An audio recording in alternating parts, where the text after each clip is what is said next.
निज अक्षरधाम राजत दिव्य स्वरूप धरन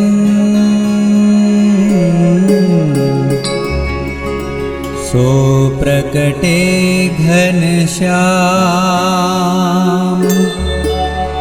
आत्यांतिक जीव मुक्ति करन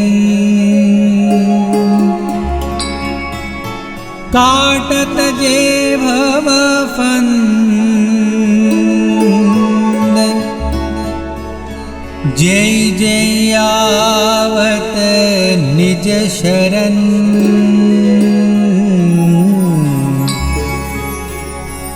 बंदौ सहजानंद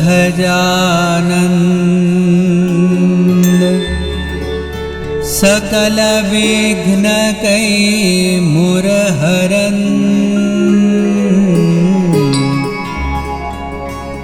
बंदौ अक्षर ब्रह्म गुणातीत जेहि रूप दुवन ताहु प्रकट पर ब्रह्म सदा एकांतिक धर्म धरन विचरत या भुवि आज ब्रह्म स्वरूप हरि प्रकटतन प्रमुख स्वामी महाराज बंदौ जेहि मम गुरु चरण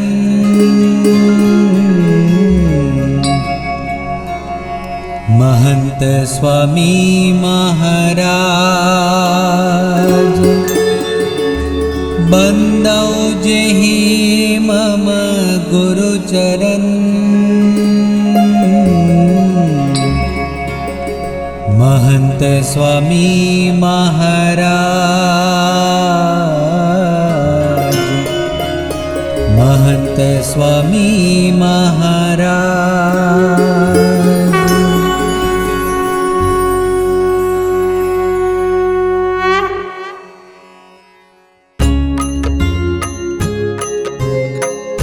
स्वामी नारायण चरित उदारा जन्म मरण दुख मेटनहारा सुनत सुनत नासत त्रयतापा पापी जन के धोवत पापा प्रकट हरि कथा कलिमलहारी भव सागर से लेत उबारी पंच विषयतय प्रीति मिटावे देह गेह अरु जगत भुलावे श्रद्धा जिन की अधिक रहावे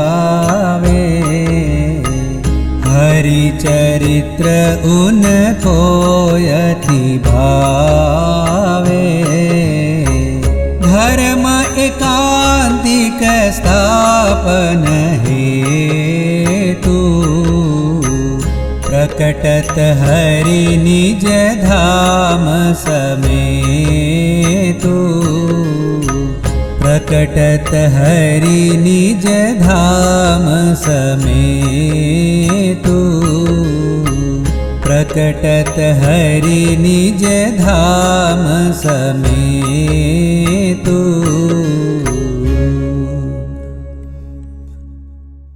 श्री स्वामीनारायण भगवान की जय। अक्षर पुरुषोत्तम महाराज की जय। गुणातीतानंद स्वामी महाराज की जय। भगत जी महाराज की जय। शास्त्री जी महाराज की जय, योगी जी महाराज की जय, प्रमुख स्वामी महाराज की जय, महंत स्वामी महाराज की जय। भगवान स्वामीनारायण के दिव्य लीला चरित्र का ग्रंथ श्री स्वामीनारायण चरितमानस की कथा का हम लाभ लेने वाले हैं। भगवान के चरित्रों की महिमा अपरंपार है। भगवान के चरित्र चमत्कारिक होते हैं। भगवान के चरित्रों से अनेक प्रकार के लाभ हमें प्राप्त होते हैं। रामायण की बात करें तो एक बार तमसा नदी के तट पर वाल्मीकि जी ऋषि विराजमान थे। एक शिकारी वहां आया, उसने एक क्रौंच पक्षी को बिंद डाला। ये निर्दयी घटना देखकर वाल्मीकि जी का हृदय इतना विदीर्ण हुआ, इतने दुखी हो गए, सारी रात उनको नींद नहीं आई। वे सोचने लगे कि अरे देखो तो सही है भगवान, ये जीव कितना पापी, कितना क्रूर हो गया है। ऐसे जीवों को सच्ची शिक्षा देने के लिए ऋषि ने सोचा कि कोई महापुरुष हो, उनके चरित्रों का निरूपण किया जाए, जिसके श्रवण से जीवन में चारित्र की दृढ़ता हो। उन्होंने प्रश्न पूछा कि कौन्वस्मिन् सांप्रतम लोके गुणवान कश्च धैर्यवान श्रुतज्ञश्च शास्त्रज्ञश्च कह अद्य विद्यते, कि आज संसार में ऐसे कौन महापुरुष है जो सर्वगुण संपन्न हो। और तुरंत जवाब मिला कि आज श्री राम ऐसे महापुरुष है। वाल्मीकि जी ने रामायण ग्रंथ की रचना की। इस ग्रंथ में भगवान के चरित्रों का उन्होंने निरूपण किया। आज भी ये रामायण ग्रंथ हमें चारित्रवान बनने की प्रेरणा देता है। तो भगवान के चरित्र से हमें चारित्रवान बनने की प्रेरणा मिलती है। भागवत की बात करें, भागवत में व्यास जी और नारद जी का संवाद है। नारद जी व्यास जी के पास गए, कहा कि आज तो संसार में सब आपकी प्रशंसा करते हैं। आपने वेदों का विभाजन किया, आपने महाभारत लिखा, आपने 17 पुराणों की रचना की। व्यास जी, सचमुच लोग चार मुंह से आपकी प्रशंसा करते हैं। लेकिन व्यास जी का हृदय तो उदास था। खिन्न मानस होकर उन्होंने कहा कि अस्त्येव त्वया इदम उक्तम सर्वम किंतु तथापि नात्मा परितुष्यति में।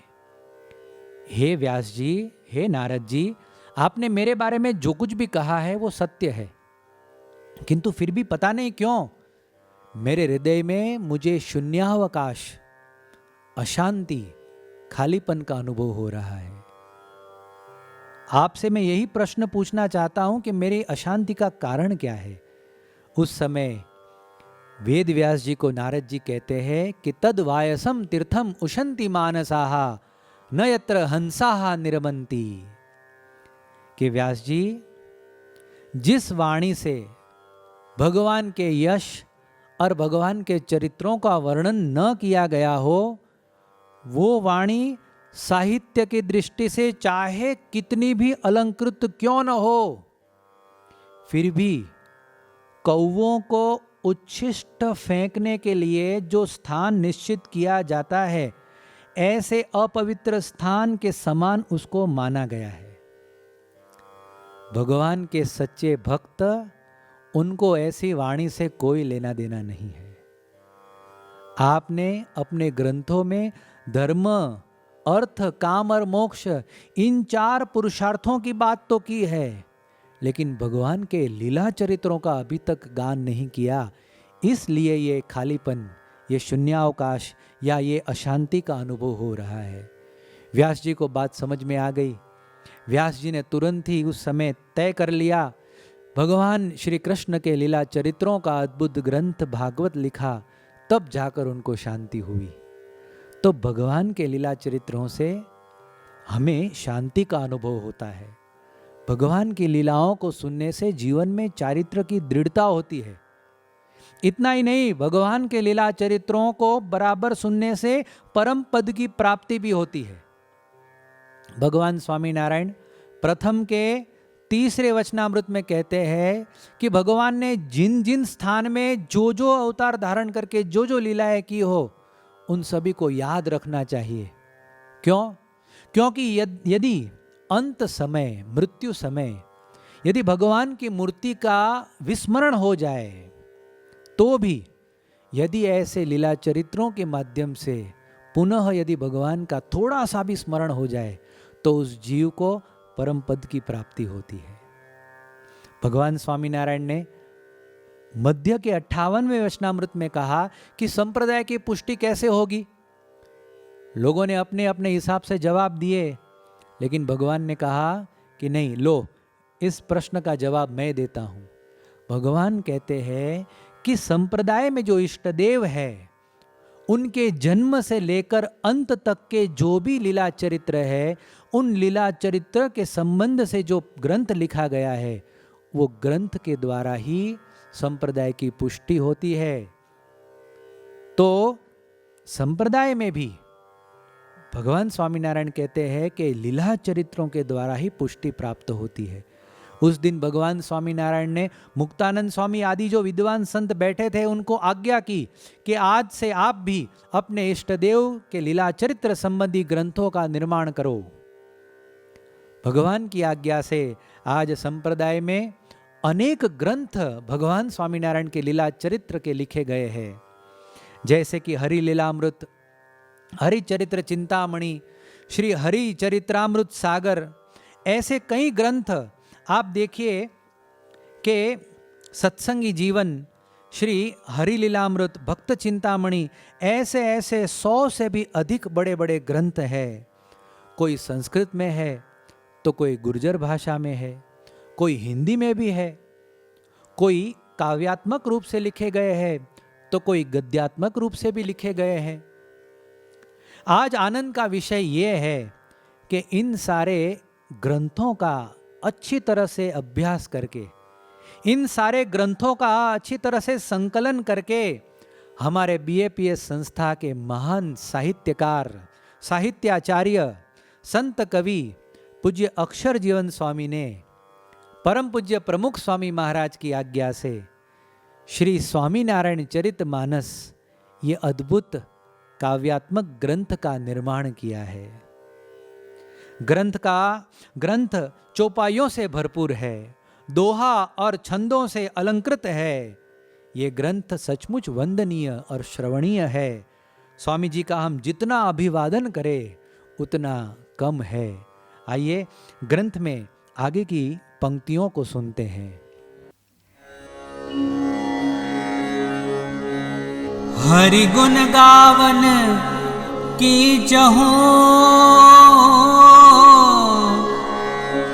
मति मुझ में नहीं लेश, मेरु शिखर से उधि तल नाप रहा कीटवेश। स्वामीनारायण चरित उदारा, जन्म मरण दुख मेटन हारा। भगवान के चरित्र की महिमा तो हमने आगे सुन ली है। ग्रंथकार अब कहते हैं कि हरि गुण गावन कौ चहूं, मति मुझ में नहीं लेश। जो अनुभव ग्रंथकार को हुआ था, वही अनुभव, वही संकोच आज मुझे भी हो रहा है, क्योंकि मति मुझ में नहीं लेश। भगवान तो यतो वाचो निवर्तन्ते अप्राप्य मनसा सह, मन और वाणी के अगोचर है।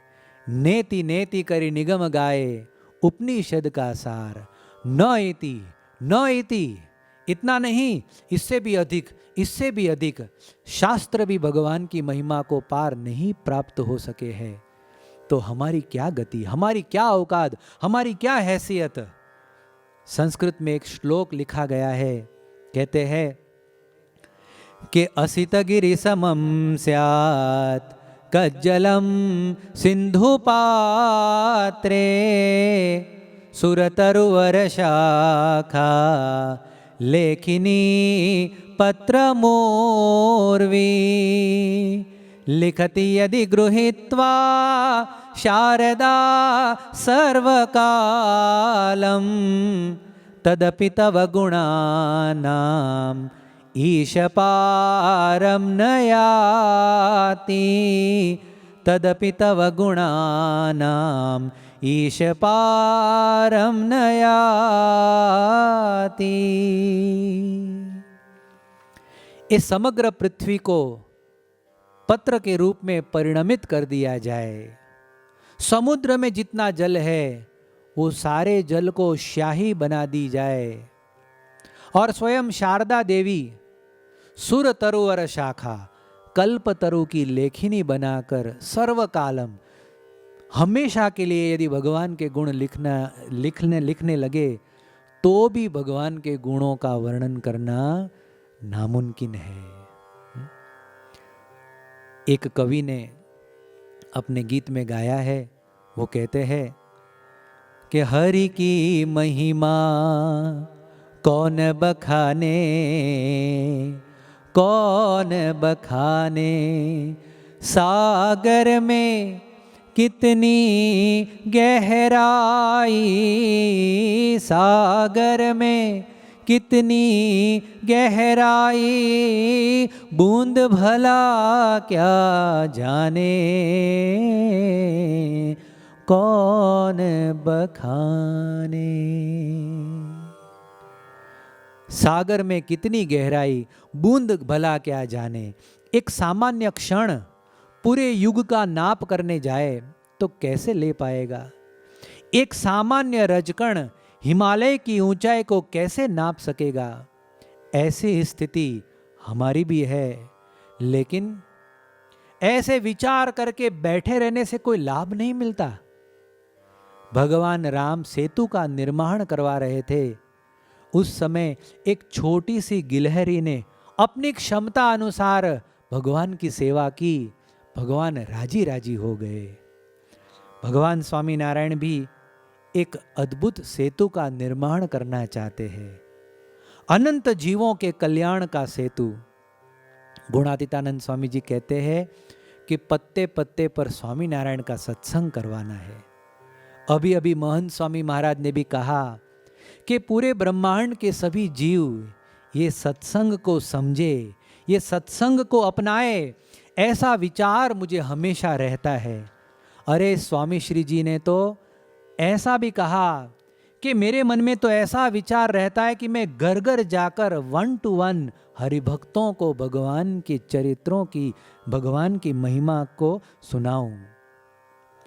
योगी जी महाराज कहते थे कि हे शास्त्री जी महाराज, यदि हम आपकी जाहिरात नहीं करेंगे, आपकी बात नहीं करेंगे तो आप राजी नहीं होंगे। बस इन्हीं विचारों को ध्यान में रखते हुए, यद्यपि मर्यादाएं काफ़ी है, फिर भी हम हिम्मत करके भगवान के इस गुणों का गान 1 महीने तक करने वाले हैं। परम पूज्य महंत स्वामी जी महाराज के आशीर्वाद हमें प्राप्त हुए हैं, परम पूज्य ईश्वर चरण स्वामी का प्रोत्साहन हमें मिला है, तो इस ग्रंथ की कथा को हम सुनेंगे। अब भगवान के प्राकट्य की बात सुनते हैं। भगवान श्री कृष्ण के धाम गमन के बाद 4,500 साल बीत चुके थे। मध्यकालीन युग में भारतवर्ष कलयुग के प्रभाव से अंधकारमय हो रहा था। चारों ओर निराशा ही निराशा थी। छोटी बड़ी रियासतों के राजा महाराजा भोग विलास और मांस मदिरा के चक्कर में प्रजा पालन का अपना कर्तव्य भूल चुके थे। सत्ता के मद में, सत्ता की लालसा से आपस में हमेशा झगड़ते रहते थे। लोगों पर तरह तरह के टैक्स, तरह तरह के कर डाले जाते थे। लोगों का इस प्रकार से शोषण किया जाता था।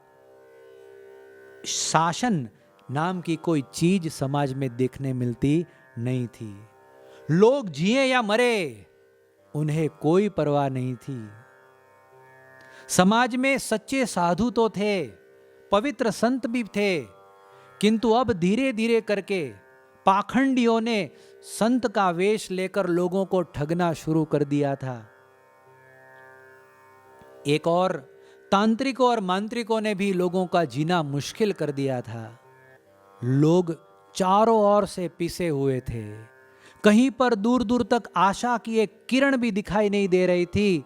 उस समय बड़े बड़े देवताओं ने, ब्रह्मांड के नियामक ऐसे बड़े बड़े देवताओं ने भगवान की स्तुति की, भगवान को प्रार्थना करते हुए कहा कि हे प्रभु, आप पृथ्वीवासियों के कष्ट का निवारण कीजिए। उस समय भगवान ने अवतरण करने का संकल्प लिया। भगवान ने कहा कि दुष्टों का नाश करने के लिए, धर्म की रक्षा करने के लिए, अरे यावत चंद्र दिवा करो, जब तक सूर्य और चंद्र तपते रहेंगे तब तक के लिए इस पृथ्वी पर कल्याण का मार्ग उद्घाटित करने के लिए। इतना ही नहीं, लेकिन हमारे सर्वोपरि ज्ञान के प्रवर्तन के लिए और अनंत जीवों को ब्राह्मी स्थिति प्राप्त कराकर अक्षरधाम तक ले जाने के लिए पुरुषोत्तम नारायण ऐसा जो मैं अब अवतार लेने का संकल्प करता हूं।